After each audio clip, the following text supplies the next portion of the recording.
Alright, y'all, we are back in the kitchen and we are making croissants again. Not only were they so good last time, but they were actually fun to make even though the process was a lot longer than anticipated. And I wanted to see if I could make this process easier than the last time.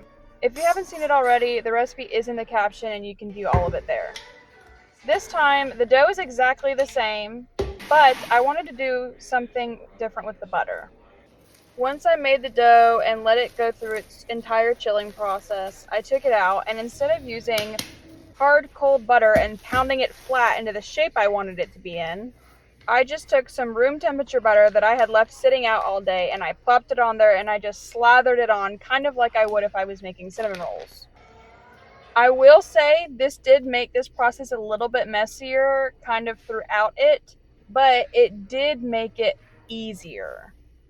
I did all my little folds that I wanted to do, and I packed her up and I stuck her back in the fridge. So not only is the softened butter one of the techniques that I've seen recently that I wanted to try, but also cutting the ends of the dough to give it more of that layered look versus just like it being folded. But despite all that, I enjoy the process and I love baking for not just myself but for other people as well. I did the whole folding and chilling process a full 3 times like it says in the instructions, and that's exactly what I did last time as well. I would say this time though, I think I did more folds during each set than I did last time. In my brain, it was going to mean flakier croissants with awesome layers, and I don't know if I'm just delusional, but that's why I did it. Also, I don't know why I continue to start making croissants so late in the day, and then I'm up until 1, 2, 3 a.m. worrying about these croissants. One thing that I think can be really intimidating for some people, and one thing that I've decided I'm not going to worry about at this point in my croissant making process, is completely worrying about straight lines. I did do this time just to see how big of a difference it would make, and honestly, it didn't.